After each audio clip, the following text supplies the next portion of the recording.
آج 23 جولائی 2024 کا مبارک دن ہے، اور اللہ تعالیٰ نے بہت احسان فرمایا۔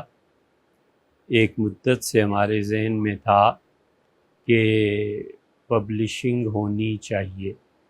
دنیا بھر میں پریس کام کر رہے ہیں، اور باوجود اس کے کہ اب اشاعت کے جدید ذرائع بہت زیادہ ہو گئے ہیں، اس کے باوجود ابھی تک ہم اس کی ضرورت محسوس کرتے ہیں۔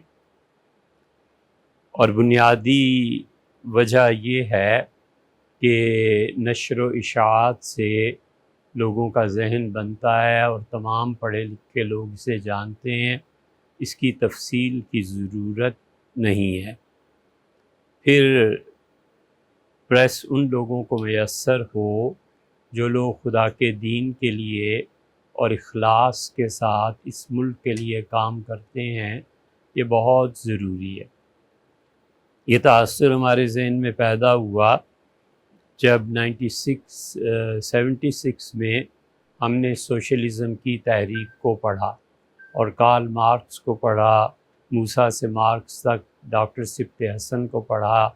ڈاکٹر سبط حسن جو تھے وہ ہمارے استاد بھی تھے، پکے کمیونسٹ تھے، اور جب اس میں یہ چیپٹر آیا نشر و اشاعت کا، تو کارل مارکس نے اپنے سسرال میں چیزیں لے کے بیچ کے، اور اس نے یہ کام کیا کہ اپنی کتاب چھپوائی۔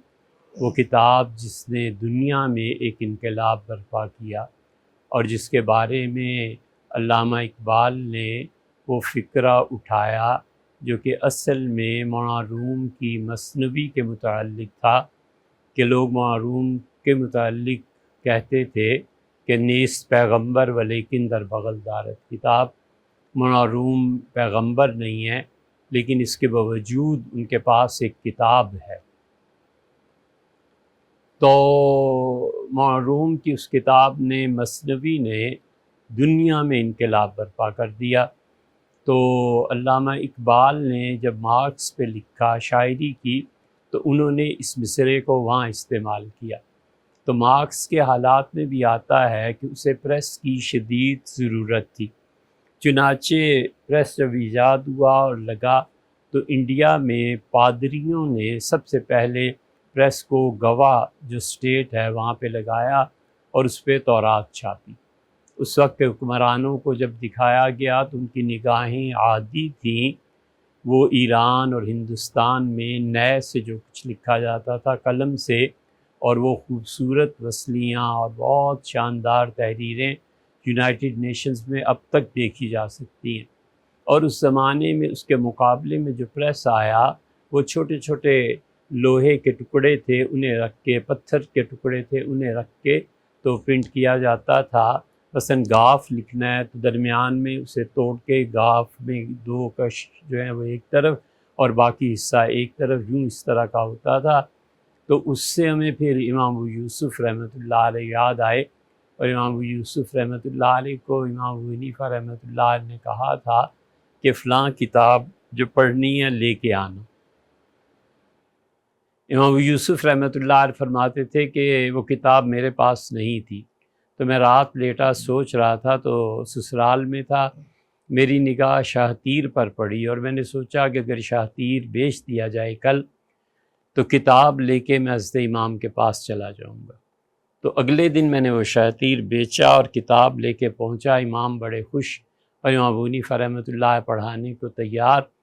تو میری ساس آ گئی، اور انہوں نے کہا پہلے ہی ویسے تم نکمے ہو، اب تم اپنے سسرال کو بھی بیچنے چلے ہو۔ تو فرماتے تھے مجھے بہت زیادہ شدید اس کا طعنہ، اس کا دکھ محسوس ہوا، اور میں نے پڑھنے کی بجائے اگلے دن جا کے سبزی منڈی میں ٹوکرا اٹھانا شروع کر دیا۔ لوگوں کے گھر سبزی دیتا تھا، پیسے لے لیتا تھا۔ 3 دن جب گزرے تو امام نے فرمایا کہ یعقوب نہیں آیا، تو معلوم ہوا انہیں کہ وہ اس طرح سبزی منڈی چلا گیا ہے۔ تو امام رحمۃ اللہ علیہ خود تشریف لائے، اور امام ابو حنیفہ رحمۃ اللہ علیہ نے مجھ سے کہا کہ رکھ دو یہ سبزی ادھر ہی۔ تو میں نے ٹوکری رکھ دی۔ انہوں نے کہا آپ کا جی چاہے تو دوسرا مزدور کر لیں، اور آپ کا جی چاہے تو ہم دوسرے مزدور کو بلا کر یہ تحمیل اسے آپ کے گھر پہنچا دیتے ہیں، میں پیسے دے دیتا ہوں۔ تو خیر سبزی تو پہنچی، کیا ہوا، لیکن امام ابو یوسف رحمۃ اللہ کو نے کہا چلو اور جا کر پڑھو۔ امام ابو یوسف رحمۃ اللہ علیہ فرماتے تھے انہوں نے مجھے ایک تھیلی دی جس میں 10 تولے سونا تھا، انہوں نے کہا اس سے کام چلاؤ، اور کہتے تھے پھر امام رحمۃ اللہ علیہ جب تک میں چیف جسٹس ملک کا نہیں بن گیا، پورے عالم اسلام کا، جب تک وہ زندہ رہے، ہمیشہ ایک تھیلی پہلی ختم ہونے سے پہلے میرے گھر پہنچ جاتی۔ اور ایک دن میں بیمار ہو گیا تو باہر جا کے فرمایا کہ اگر اس ابو یوسف کو کچھ ہو گیا نا تو دنیا کا سب سے بڑا قانون دان ختم ہو جائے گا، دعا مانگو اللہ اس سے صحت دے۔ یہ چیزیں آپ کو بہت جگہ مل جائیں گی۔ علامہ اقبال کے ہاں، سر سید کے ہاں، وہ سر سید نے اقبال کو لکھا کہ میں نے حضور صلی اللہ علیہ وسلم کو دیکھا تھا خواب میں، اور میں نے عرض کیا کہ اللہ کے رسول سے بخار ہو گیا ہے تو مجھے اس کی زندگی پہ تشویش ہے، تو فرمایا نہیں وہ ٹھیک ہو جائے گا۔ یہ بہت چیزیں تو ہم کہاں اس طرف کو چل پڑے، لیکن 76 میں ہمارے خیال میں آیا، پھر اسی زمانے میں حجت اللہ البالغہ بھی پڑھنے کا اتفاق ہوا تو اندازہ ہوا کہ کارل مارکس جو کچھ کہتا ہے شاہ ولی اللہ رحمۃ اللہ علیہ اس کو اسلام کے نقطۂ نظر سے بیان کرتے ہیں اور قریب قریب پہنچتے ہیں۔ اس کو پریس بھی ملا اور وہ قوم مل گئی جو ہیگل جیسے فلسفی کو پڑھی ہوئی تھی، جرمن کو، تو اس کا خیال تھا یہ انقلاب جرمنی میں آئے گا، لیکن تقدیر کو کچھ اور منظور تھا، وہ اسٹالن اور لینن کی صورت میں 1917 میں وہ انقلاب روس میں آ گیا۔ حضرت شاہ ولی اللہ رحمۃ اللہ علیہ کے پاس پریس نہیں تھی، شاہ صاحب رحمۃ اللہ کے پاس پریس ہوتی تو دنیا میں بہت کچھ ہو سکتا تھا، لیکن افسوس کہ اس وقت قوم بھی اتنے انحطاط کا شکار تھی، جو انحطاط اب تک ختم نہیں ہوا۔ اورنگزیب عالمگیر رحمۃ اللہ کے زمانے سے جو پٹائی شروع ہوئی ہے ان کے آخری دور سے اب تک وہ ختم نہیں ہوئی۔ قادیانیت کی دنیا میں پھیلنے کی ایک وجہ یہ بھی ہے کہ مرزا غلام احمد قادیانی نے اس زمانے میں پریس کے لیے چندہ جمع کیا اور پریس منگوایا اور اس نے لگایا۔ تو 1976 میں جب پڑھتے تھے تو اس وقت بھی خیال تھا کہ یار کبھی اللہ تعالیٰ دے تو اس پریس کی طاقت سے کام لینا چاہیے۔ پھر ہوتے ہوتے اب دیکھیں آپ تو کتنے سال گزر گئے، 30 اور 50 برس تقریباً گزر گئے، یا اس سے 55 برس گزر گئے، اب جا کر پھر شدید یہ ذہن میں آیا کہ یہ کچھ کرنا چاہیے۔ تو اس کی وجہ یہ کہ مولانا عبدالدائم جلالی رحمۃ اللہ علیہ کی تفسیر پہ 10-15 برس ہم نے کام کیا، اور اب وہ تیار ہے 10 پارے اس کے۔ تو ہم نے دوستوں سے درخواست کی کہ یار اس کام کو کرنا ہے، اور اس کی قیمت جو ہے تقریباً 6 کروڑ کے برابر بنتی ہے، لیکن ہمیں اس کام کو کرنا چاہیے۔ بہت سے لوگ ہم سے دعا سنتے ہیں یا کوئی بھی چیز، وہ کہتے ہیں اس کا پرنٹ چاہیے۔ پرنٹنگ کا سب سے بڑا فائدہ ہمارے دور میں یہ بھی ہے کہ آپ یہ تقریر سن رہے ہیں، پھر آپ سن کے حوالہ دیں گے۔ اگر یہ لکھی ہوئی صورت میں ہوگی تو آپ کہیں گے فلاں کتاب کا فلاں صفحہ دیکھو، وہاں یہ ریفرنس تمہیں مل جائے گا۔ تو یہ چیز ہوئی، تو پھر ہم نے اپیل کی کہ ہمیں $2 لاکھ چاہیے۔ اللہ تعالیٰ لمبی زندگی دے اور انہیں اولاد کی برکات سے متمتع فرمائے۔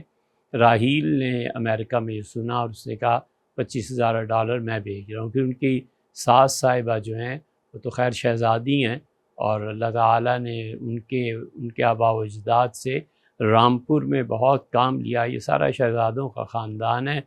$25,000 انہوں نے بھی بھجوائے، تو $50,000 جو آئے ہیں اس میں سے باقی چیزیں بھی انہوں نے بتائی تھیں وہاں خرچ ہوئی، اور ایک یہ مشین خرچ ہوئی ہے۔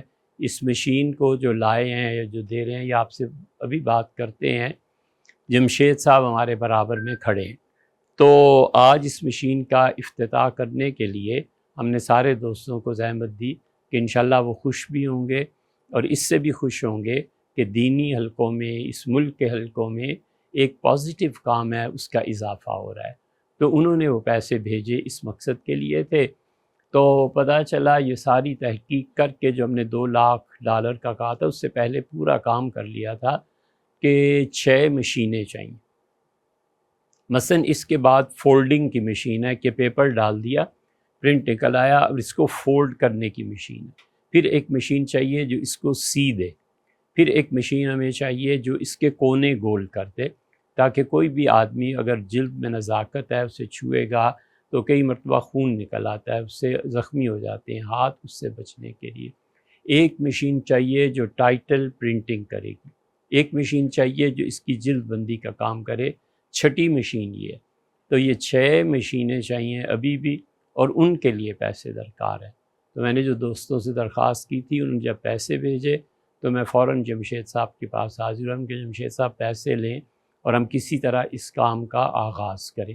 اللہ کا شکر ہے کہ انہوں نے ہمیشہ کی طرح ادارے کا ساتھ دیا۔ یہ جتنے یہاں آپ کو فوٹو کاپیئرز نظر آ رہے ہیں، اللہ کا بہت احسان ہے، یہاں ڈاکٹرز ہیں، CSS آفیسرز ہیں، یہ بلا تکلف جاتے ہیں اور فوٹو کاپی کراتے ہیں، کوئی پابندی نہیں، اور ہم بڑے خوش ہوتے ہیں جب پیسے ادا کرتے ہیں کہ کاغذ اتنے کا آیا، فلاں چیز اتنے کی، فلاں چیز کی۔ ہم کہتے ہیں اللہ تعالیٰ جب تک توفیق دے کرتے رہو یہ کام، تک کہ علم پھیلے اور ہم جہلا کی قیادت سے اپنی جان چھڑا سکیں۔ جاہل لوگ مذہب کیا اور سیاست کیا، وہ جاہل قیادت کر رہے ہیں، تو ان کے سوچنے کا جو معیار اور انداز ہے وہ بمطابقت جہالت ہے۔ ظاہر ہے کہ ایک آدمی جس نے راتوں کو کتابوں کے مطالعے میں سحر بنایا ہے، وہ آدمی کہاں، اور ایک مزدور کی سوچ کہاں۔ تو اللہ کا بڑا احسان ہے، جتنی بھی اس وقت یہاں پہ فوٹو کاپیئرز کام کر رہے ہیں، یہ مشین آئی ہے، یہ صرف اور صرف جمشید صاحب کو اس کا کریڈٹ جاتا ہے۔ ہمیں اچھی طرح یاد ہے، انہیں بھی یاد ہونا چاہیے، نہ یاد ہو تو ان کی اور بھی اعلیٰ ظرفی ہے کہ ہم نے ان سے مشین خریدی اور 10,000 روپے ہر مہینے دے دیں گے، 15,000 روپے دے دیں گے، اور 2 لاکھ کی مشین تھی، ان کا چلو یار دو تو صحیح، کبھی چیک باؤنس ہو گیا تو بھی انہوں نے کچھ نہیں کیا، ان کا ہو جاتا ہے، کوئی نہیں آپ کام کریں، یہی ہے نا صاحب۔ تو یہ جمشید صاحب کئی برس سے یہ کام ہمارے ساتھ کر رہے ہیں، اور اللہ کا احسان ہے کہ اب ہم اس درجے پہ پہنچے ہیں کہ پریس لگا سکے 55 سال کے بعد۔ تو جو خواب اس وقت تھا، اللہ کا شکر ہے، ہم بڑے خوش ہیں کہ اس کی تعبیر ہمارے سامنے آئی ہے۔ اب اس کے بعد جو مشینیں اور ہیں، انہوں نے ہمیں بتایا کہ کراچی سے ایک یہ مشین خریدیں گے، اس کام کی وجہ سے جمشید صاحب چائنا جا رہے ہیں تاکہ چائنا سے اوریجنل جو مشینیں ہیں وہ خریدیں۔ ہمیں ابھی بھی $1.5 لاکھ کی اور ضرورت ہے، اور اللہ نے چاہا تو وہ بھی پورے ہو جائیں گے، کوئی مسئلہ نہیں، انشاءاللہ ہو جائیں گے۔ اللہ تعالیٰ وہ لطیف ہے، جو کام اس نے کرنا ہوتا ہے بہت باریک بینی سے کرتا ہے، اور اللہ علیم ہے، وہ جانتا ہے کہ کیوں مجھ سے مانگا جا رہا ہے، اور میں جب دوں گا تو وہ لوگ کیا کام کریں گے۔ خدا 1 ارب روپے بھی مجھے دے دے، یہاں پہ فون آ جائے تو نیچے جانے سے پہلے سب تقسیم کر دینے ہیں، کیونکہ ہمارے ذہن میں بہت کچھ ہے کہ ہم نے اللہ کے لیے، اپنے ملک کے لیے، اپنی قوم کے لیے، امت کے لیے، مسلمانوں کے لیے کیا کام کرنے، اور زندگی منقطع ہو جائے وہ جب اللہ چاہے، لیکن اللہ کبھی کبھی اپنے ارادوں کو ایسے بھی کر دیتا ہے کہ مدینہ منورہ میں مسجد نبوی کے سامنے بہت سے لوگ کھڑے تھے، تو ہم گزر رہے تھے، ہم نے کہا یہ کیا ہے، اتنے لوگ کیوں کھڑے ہیں؟ تو دیکھا تو سہارنپور کے شیخ الحدیث حضرت مولانا یونس صاحب جونپوری رحمۃ اللہ علیہ تشریف فرما تھے، اور بہت بیمار تھے، تو کیا وہ کسی کی طرف دیکھ بھی نہیں رہے تھے، یعنی اتنی نقاہت تھی ان پہ۔ تو میں نے کہا حضرت فلاں کتاب آپ کی پوری ہو گئی، تو اب ظاہر ہے ہمیں وہاں کہاں جانتے ہوں گے، تو دیکھا اور فرمایا کہ میں نے اللہ تعالیٰ سے کہا ہے کہ ابھی مرنا نہیں ہے، 2 سال مجھے اور دے دے، میں اپنی کتاب پوری کر دوں۔ یہ ہے مومن جو خدا کی تقدیر کے فیصلے تبدیل کرا دیتا ہے، اور 2 سال کے بعد ہی پھر انتقال ہوا اور کتاب مکمل ہو گئی۔ یہ ہے مومن کا عزم، جس کو ہم کہتے ہیں کہ چھوڑ دو، تقدیر پہ ایمان رکھو، باقی جو تم کہو گے، جو تم چلو گے، اگر تم میں اخلاص ہے اور خدا کے ساتھ تعلق ہے، خدا تقدیر بدل دیتا ہے۔ کتنے ہی حقائق جو خدا نے لکھے ہوتے ہیں خوابوں میں گزر جاتے ہیں، اور انسان اپنے عزم اور ارادے پہ قائم رہتا ہے۔ اس سے لمبی بات ہو گئی، مگر ہمیں بڑی خوشی ہے اللہ تعالیٰ ان تمام لوگوں کو اور اس کے علاوہ بھی راحیل صاحب اور ان کی ساس صاحبہ، اس کے علاوہ بھی لوگوں نے کام کیا اس مشین کے لیے، اور انشاءاللہ جب بھی اللہ تعالیٰ مزید توفیق دے گا یہ جا رہے ہیں، اور یہ اس کو کام کو مکمل کرنے کے لیے کہ کس طرح ہم نے مزید 5 مشینیں کس طرح قسطوں پہ جیسے بھی خریدنی ہیں۔ اب آپ جمشید صاحب کی بات سن لیجئے، ہم سوچتے ہیں کوئی اور بات ہو تو آج کر لیں کیونکہ یہ تو جمعے کی تقریر ہو گئی۔ جی بسم اللہ الرحمن الرحیم۔ ویسے تو مفتی صاحب نے ماشاءاللہ مشین کو اتنی گہرائی سے تشریح کر دی کہ مجھے تو ابھی کچھ مزید یعنی کہنے کو باقی بچا نہیں ابھی۔ تو میری گزارش آپ سے ہے کہ اگر کسی ساتھی نے کوئی مجھ سے سوال کرنا ہے اس مشین کے بارے میں تو وہ آپ ضرور کیجیے، وہ آپ کو میں اس کا بتا دیتا ہوں کیا سلسلہ ہے اس میں، اور کوئی اس کی ٹیسٹنگ کے لیے، اس کی پرنٹنگ کے لیے، اس کی کوالٹی کے لیے۔ جی اس میں اپنا کوئی اسکینر ہے؟ نہیں، اس کا انٹرنل اسکینر نہیں ہے، اسکینر سیپریٹ آئے گا اس کا۔ اس کے جو ٹولرز وغیرہ ہوں گے وہ لوکل نہیں، لوکل اویلیبل نہیں ہوں گے، اس کے امپورٹ ہوں گے لیکن مل جاتے ہیں اس کے۔ ہم نے کیے میں اس کا اس مشین کے ساتھ بھی ایکسٹرا بھی دیا ہوا ہے ایک سیٹ پورا۔ اور اس کی کیا پرنٹنگ کیپیسٹی کیا ہے؟ کس کے ٹونرز کی کتنی؟ ٹونر اس کا تقریباً 2 لاکھ روپے کا ہے، لیکن وہ پرنٹنگ 1 لاکھ کے قریب پرنٹنگ نکال لیتا ہے، تو اس لیے اس کی پھر کاسٹ کم ہو جاتی ہے۔ یہ ڈپینڈ کرتا ہے کہ آپ پرنٹنگ کیا کر رہے ہیں۔ آپ اگر اس کا کوئی فوٹو ٹائپ نکال رہے ہیں تو اس میں زیادہ کنزمپشن ہے، اگر آپ ٹیسٹ پرنٹ اس کے ٹیسٹ نکال رہے ہیں تو اس میں ہو سکتا ہے وہ 2 لاکھ پرنٹ میں نکال لیں، تو وہ ہو سکتا ہے وہ 1 روپے سے بھی کم 50 پیسے میں بھی چلا جاتا ہے پر پرنٹ۔ پیپر سائز کیا ہے؟ پیپر سائز میکسیمم اس کا 13-19، یعنی جو جلد والا سائز ہوتا ہے نا، A4 کی بک کو فولڈ کر کے اس کی جلد بنے گی، اس کی کٹنگ کا سائز سارا بیچ میں آ جاتا ہے۔ یہ 13-19 اس کا سائز ہے۔ نارملی A3 ہوتا ہے نا، یہ A3 سے 1 انچ بڑا ہوتا ہے تاکہ اس کی بائنڈنگ آرام ایزیلی ہو جائے، کٹنگ کا مارجن مل جاتا ہے اس کو میں پرنٹ کسی دنیا میں کسی جگہ بیٹھ کے دے سکتا ہوں یا یہیں پر آنا پڑتا ہے؟ اس کا جواب یہ دیں گے کیسے صاحب؟ ہاں، یہ اس کی جو نیٹ ورک کے اس میں حدود میں، مطلب جہاں پہ آپ کا وائی فائی اس کا جو کام کر رہے ہے روم کے اندر، مطلب اگر آپ کا لنک نیچے آن لائن اگر سسٹم فرض کریں مفتی صاحب کے آفس میں بھی اس کو لنک دیا ہوا تو وہاں سے بھی پرنٹ آ سکتا ہے جی، اسی بلڈنگ میں۔ جی اور باقی اس کی صفدر صاحب قیمت کا بھی اندازاً میں نے سوال آپ نے فرمایا وہ انٹرنیشنل لیول پہ آ سکتا ہے، اس کی انٹرنیشنل لیول کی جو نیٹنگ ہے وہ کر کے اسے بھیجا جا سکتا ہے۔ اگر یہاں سے نیچے کمرے میں آ سکتا ہے، یہاں سے وہ دوسری بلڈنگ تک جا سکتا ہے، تو پھر ویزا لیے بغیر بھی وہ تصویر جو ہے ادھر چلی جائے گی، اس کے لیے ویزا بھی ضرورت ہے۔ ایسا ہی ہے۔ تو باقی اس کی وہ قیمت کا بھی اندازہ میں نے آپ لوگوں کو بتا دیا تھا، مفتی صاحب نے بھی ذکر کر دیا۔ یہ تقریباً کوئی جو پورا پروجیکٹ ہے یہ کوئی 6 کروڑ روپے کا پروجیکٹ ہے، جس میں سے ہم لوگ ابھی تک جو یہاں پہ لگا چکے ہیں وہ تقریباً کوئی 85 لاکھ کے قریب لگا چکے ہیں، اور اس کی کوئی 65 کی پیمنٹیں بھی ہو چکی ہیں۔ مطلب باقی اب جیسے جیسے سلسلہ ہوگا وہ میں نے آپ کو بتایا کہ وہ ہم لوگ یہاں پہ چیزیں لگاتے رہیں گے۔ اب وہ کیونکہ یہ ندوہ کا پروجیکٹ ہے اور میں ندوہ کے ساتھ کام کر رہا ہوں، میرے خیال سے کوئی 10-15 سال 12 سال سے تو میں کر رہا ہوں، تو مجھے وہ پیمنٹیں ملتی جاتی ہیں، میں اپنا سسٹم سارا یہاں چلاتا رہتا ہوں۔ اور کسی ساتھی نے کوئی سوال پوچھا مشین کے بارے میں؟ یہ 65 سے لے کے 85 لاکھ تک یہ مشینیں آتی ہیں، لیکن ہم نے اللہ کا شکر ہے کبھی بھی کوالٹی پہ کمپرومائز نہیں کیا، حتیٰ کہ افراد کے رکھنے پہ بھی کمپرومائز نہیں کیا۔ بہت لوگوں کی سفارش ہے وہ نہ، جو ہمارے اصول ہیں جو اس کے مطابق ہے وہ صحیح ہے، اور ہمارے پاس کم لوگ رہیں لیکن وہ کوالٹی کے ساتھ رہیں، ہم ان کی خدمت کر سکیں، بجائے اس کے کہ ہم ایک بھیڑ اکٹھی کر لیں، نہ وہ پڑھ سکیں نہ یہ پڑھ سکیں، نہ ان کی پرابلم سالو ہو نہ ان کی پرابلم سالو ہو۔ اسی لیے مشین میں بھی ہم نے بالکل اسٹینڈرڈ کو رکھا ہے۔ سوری آپ یہ نا مجھے بھی مفتی صاحب نے ہمیشہ یہ کہا کہ اس کی کوالٹی پہ جو ہمیں جو بھی چیز دینا کوالٹی پہ کمپرومائز نہیں کرنا آپ نے۔ اس کی وجہ یہ بھی ہے کہ کون روز چندے مانگتا پھرے گا؟ ہاں نا، ایک مرتبہ لگ گئی، 10-15 سال گزر گئے، اگلی نسل آئی، ان کے اپنے ارادے، ان کے اپنے کام ہوں گے۔ اگر اللہ کو قبول ہو جائے تو پھر سینکڑوں ہزاروں سال بھی چیزیں چلتی رہتی ہیں، کیونکہ جب وہ قبول فرما لے تو پھر وہ فضل بھی فرماتے ہیں۔ تو اس لیے خاموشی سے تنہائی میں رہ کے ہم سب کو تعمیری کام کرنے چاہیے۔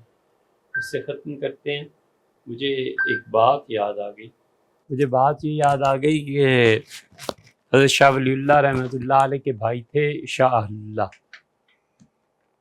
تو ان کے نانا، ان کے والد، ان کے نانا تھے شاید شاہ عبد الرحیم صاحب رحمۃ اللہ علیہ. شاہ عبد الرحیم صاحب تو والد تھے شاہ ولی اللہ صاحب رحمۃ اللہ علیہ کے، تو بچے کا نام انہوں نے رکھا اہل اللہ. تو ایک دن نہیں، بچے کا نام رکھا انہوں نے ولی اللہ، ولی اللہ نام رکھا. تو اچھا یار پہلے میں سوچ لوں. ہاں، انہوں نے نام رکھا اہل اللہ. پھر وہ فرمانے لگے کہ ولی اللہ ادھر آؤ. تو انہوں نے کہا حضرت ولی اللہ اس کا نام نہیں ہے، اہل اللہ نام ہے. تو فرمانے لگے کہ مجھے بشارت اللہ نے دی ہے، ایک میرا بیٹا اور ہوگا اور اس کا نام ہوگا ولی اللہ. تو میں آج کل اس بشارت پہ اتنا خوش ہوں، اتنا خوش ہوں کہ میرا بچہ میرے ذہن سے نہیں اترتا. حجت اللہ البالغہ میں حضرت شاہ ولی اللہ صاحب رحمۃ اللہ نے لکھا ہے، یہ بھی سنا دوں. انہوں نے لکھا ہے کہ یہ وہ عالم ہے جس کا ملحدین انکار کرتے ہیں، اور یہ جو نئے نئے لبرلز آئے ہیں ان کے سمجھ میں نہیں آتی. شاہ ولی اللہ رحمۃ اللہ نے لکھا ہے کہ میری پیدائش میں ہفتہ 10 دن رہ گئے تھے. میرے والد اور والدہ کھانا کھا رہے تھے، تو ایک کوئی مانگنے کے لیے آیا تو والد نے آدھی روٹی توڑ کے اسے دی. تو میں نے اپنی روح کو والد کی روح کے ساتھ ملایا اور میں نے کہا ابا میرے آنے کی اتنی خوشی ہے، اب اس فقیر کو پوری روٹی دے دیں. تو والد نے بلایا اور اس کو پوری روٹی دے دی. تو کہتے ہیں یہ شاہ عبد العزیز صاحب رحمۃ اللہ نے لکھا ہے، انہوں نے کہا والد فرماتے تھے کہ انہوں نے کہا ولی اللہ کے آنے کی بڑی خوشی ہے. تو شاہ ولی اللہ صاحب رحمۃ اللہ علیہ پیدا ہوئے، پھر ان کے چھوٹے بھائی اہل اللہ پیدا ہوئے. تو اہل اللہ جو تھے ان سب بھائیوں نے طب پڑھا تھا. اس زمانے میں جو بھی حکیم لوگ ہوتے تھے وہ ساری چیزیں پڑھی تھی. شاہ عبد العزیز صاحب رحمۃ اللہ کہتے ہیں مجھے کوئی مناسبت نہیں ہوئی مریضوں کے علاج سے. میرے والد شاہ ولی اللہ کو بھی کوئی مناسبت نہیں ہوئی. میرے چچا جو شاہ اللہ تھے، ایک مرتبہ باوجود پڑھے لکھے سب کچھ، اور آپ کو لیے عجیب بات ہوگی، انہوں نے ابو علی سینا کی ایک کتاب پہ رد کیا. ان کا ابو علی سینا کے زمانے میں طب اتنی تھی، ہمارے زمانے میں بڑھ گئی ہے. ابو علی سینا نے موجز جو قانون پہ لکھی ہے کتاب طب پہ، وہ اس طرح نہیں اس طرح ہے. تو اب اور ادھر نہ نکل جائیں. اور انہوں نے طب چھوڑ دی تھی، مطلب یہ کہ پڑھ لی، پریکٹس نہیں کر رہے تھے. تو ایک دن خواب میں کسی نے کہا، اور اللہ تعالیٰ نے خود بھی، انہوں نے اللہ کو جس حالت میں دیکھا ہوگا، اللہ نے انہیں کہا کہ میں بیمار ہوں اور تم میرا علاج نہیں کرتے. اس خواب سے گھبرا گئے، بہت ان پہ خوف طاری ہو گیا. تو انہوں نے اپنے بڑے بھائی شاہ ولی اللہ رحمۃ اللہ علیہ سے کہا کہ میں نے بھائی یہ خواب دیکھے آپ. تو انہوں نے کہا اللہ نے جو تمہیں طب کا علم دیا ہے نا، اور تم مریض نہیں دیکھتے اور مریضوں کا علاج نہیں کرتے، اللہ نے شکایت کی ہے تم سے کہ جب ہم نے اتنا اچھا ڈاکٹر، اتنا اچھا علم تمہیں دیا ہے اور تم میری مخلوق کی خدمت نہیں کر رہے، تو ہم تم سے ناراض. وہ پھر اتنا طب میں اتنا چلے گئے کہ انہوں نے ایک دن آ کے کہا کہ آج میں اپنے کام میں بیٹھا ہوا تھا، مریض تھے، اور میں نے ایک آدمی کو دیکھا، وہ ہاتھی پہ سوار اور لمبا سا ڈنڈا اس کے ہاتھ میں تھا. میں ڈر گیا کہ پتہ نہیں اب یہ کیا کرے گا. تو میں اپنی آنکھوں سے دیکھ رہا ہوں، وہ آیا اور آ کے مجھے کہا کہ اللہ تم سے بہت خوش ہے، اللہ تم سے بہت راضی ہے کہ تم لوگوں کی خدمت کر رہے ہو اور مریضوں کو شفا دے رہے ہو. اس پہ جو جملہ انہوں نے لکھا ہے کمال کی بات. انہوں نے کہا اس کا مطلب ہے اللہ اس چیز سے راضی ہوتا ہے جو کچھ اس نے تمہیں دیا ہے تم دوسروں کو دے. مما رزقناہم ینفقون، اور جو چیزیں ہم نے اپنے بندوں کو دی ہیں مومن اس میں سے خرچ کرتا. تو انہوں نے کہا خرچ کرو، میں اپنا طب خرچ کر رہا ہوں. یہ وہ چیز ہے، اس لیے اللہ نے جتنا کچھ دیا ہے ہمیں خرچ کرنا چاہیے. ہمیں کیا ضرورت ہے کسی چیز کو رکھنے کی. تو یہ اس لیے سنایا کہ آپ میں بڑے باصلاحیت لوگ ہیں اور مریض ہے رات کو آتا ہے دن کو آتا ہے، انتظامی امور ہیں دن کو رات کو، اپنا ملک اپنا دین امت کی سطح پہ سوچنا چاہیے اور اچھے کام کرنے چاہیے۔ تو بہت ہو گیا بھئی، اب دیکھتے ہیں اس کا افتتاح کریں کس طرح۔ جی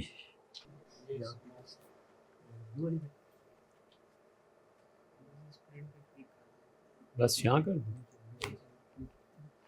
اس سے نیچے رائٹ کلک ادھر کرنا ہے نا، اس سے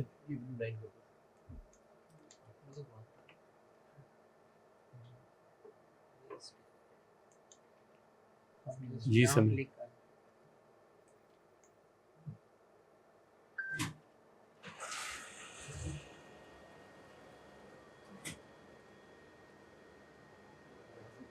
پیپر آ رہا ہے شروع ہو گیا، اس کا اپنا ایک پروسیجر ہوتا ہے، وہ پورا ہونے کے بعد یہ پرنٹنگ کریں گے۔ پیپرز وہاں ڈال لیں، اس کے بعد پروسیجر پورا ہو جائے گا اور رزلٹ اس کا یہاں آئے گا۔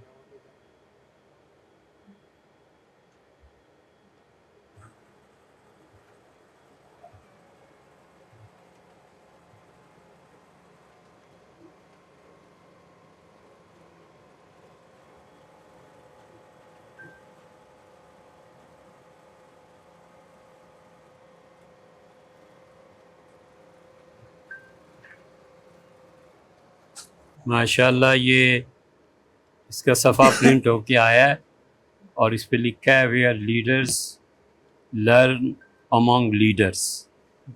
کتنا اچھا پیغام ہے۔ اللہ تعالیٰ اس لیڈرشپ کو قیادت بھی دے اور اللہ ان کو آخرت میں مغفرت سے بھی نوازے۔ بہت شکریہ ان دوستوں کا جنہوں نے امریکہ سے اس کاز کے لیے پیسے بھجوائے ہیں، اور اللہ تعالیٰ انہیں سلامت رکھے۔ دعا مانگیے کہ اللہ تعالیٰ اس مشین کو اور ادارے کو خیر کے لیے استعمال کرے۔